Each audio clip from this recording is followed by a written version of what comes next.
Dunga, merci d'accepter notre invitation. Je rappelle que vous êtes porte-parole du maire de la ville de Lubumbashi. Aujourd'hui, on parle de l'évaluation des mesures d'accompagnement, justement, de la prévention du coronavirus à Lubumbashi. À quel niveau êtes-vous par rapport à cette lutte? Bon, je pense qu'au-delà de la sensibilisation, nous avons travaillé bien sûr avec plusieurs structures. Nous avons travaillé avec plusieurs institutions afin que ces mesures soient respectées. Vous allez remarquer que plusieurs bâtiments, un service minimum est observé.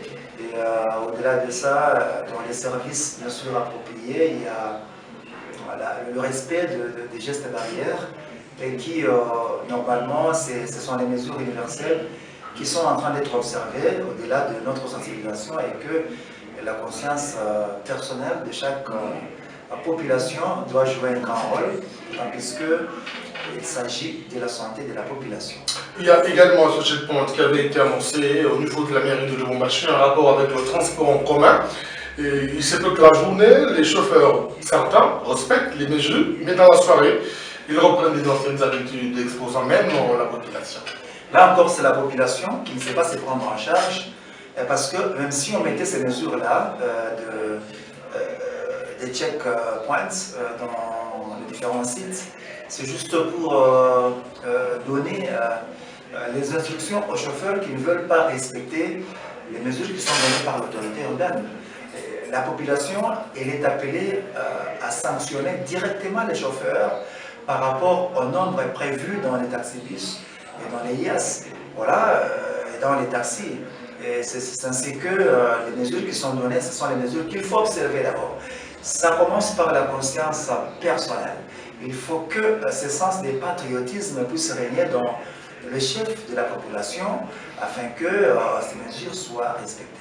Il y a également cette question d'attroupement de plus de 20 personnes. Le maire de la ville de Lubumbashi était également revenu sur cette mesure et même au centre-ville aujourd'hui, il y a lieu de signifier que c'est à peine que cette mesure est respectée.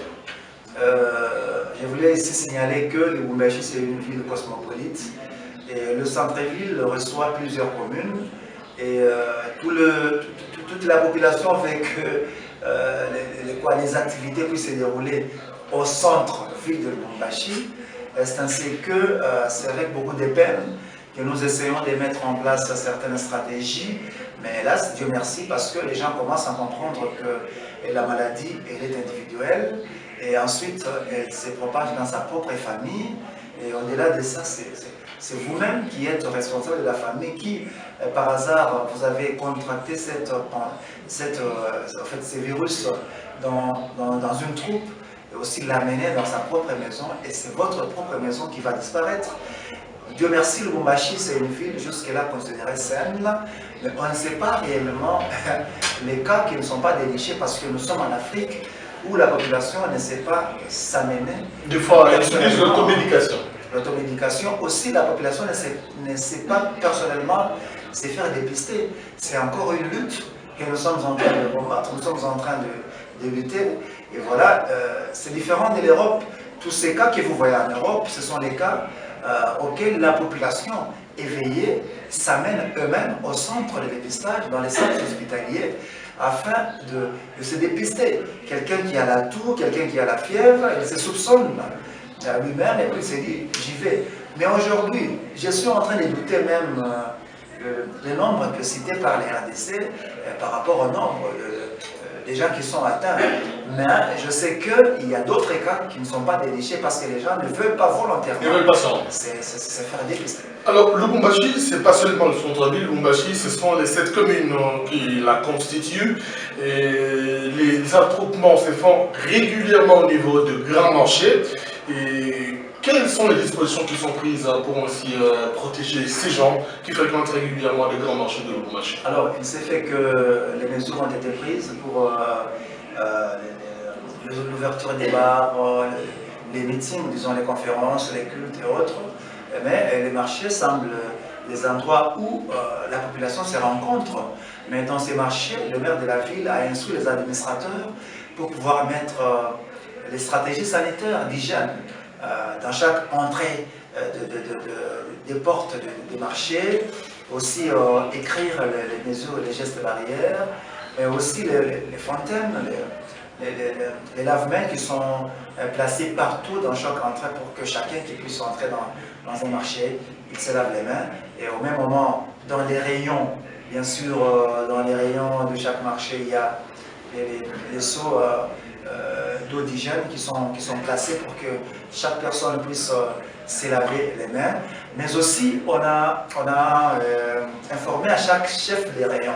Les chefs des rayons, ce sont les marchés constitués des rayons, il y a la bijouterie. Et chaque rayon est responsable. Alors chaque rayon est responsable et chaque chef de rayon est obligé de sensibiliser les vendeurs qui reçoivent les acheteurs qui doivent respecter les 1 mètre de distance. Voilà, on pourrait un peu à ce stade-là de gestes barrières qu'on est en train de faire. Et d'ailleurs, cette distanciation, M. Alix, puisque vous êtes là, fait aujourd'hui qu'il y ait une même augmentation des prix de transport, je veux dire, surtout en termes de taxi. Mais non, c'est un problème de conscience. La mairie de Lubumbashi a donné les mesures pour préserver. On dit toujours en santé, vaut mieux prévenir que guérir. Et on y ajoute aussi que la santé n'a pas de prix. Alors il s'agit ici de la conscience patriotique. Il faut que les propriétaires des vendeurs puissent savoir que le chef de l'État a déclaré un état d'urgence.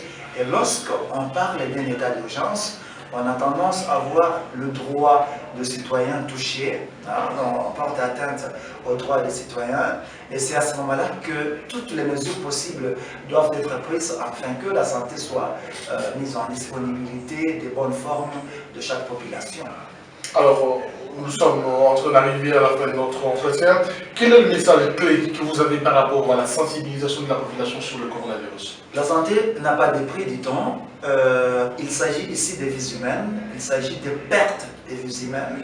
Si vous voyez par exemple en Angleterre le Covid-19 qui entre juste dans la maison royale pour ravir un prince, pour ravir un premier ministre, c'est pour vous dire que ce n'est pas une utopie, c'est une réalité.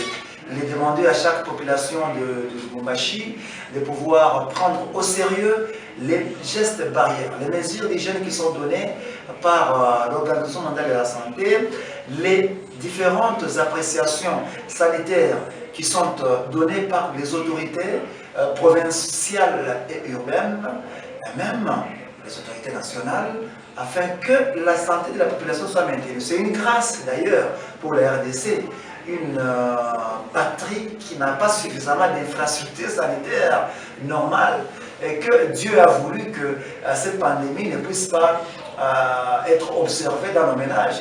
Ou sinon, s'il s'agissait de l'Italie par exemple, les cas qui se passent en Italie aux États-Unis, que ça se passe ici en RDC, précisément à Lubumbashi, avec la santé qu'on n'obéit pas, je pense que ce serait une catastrophe.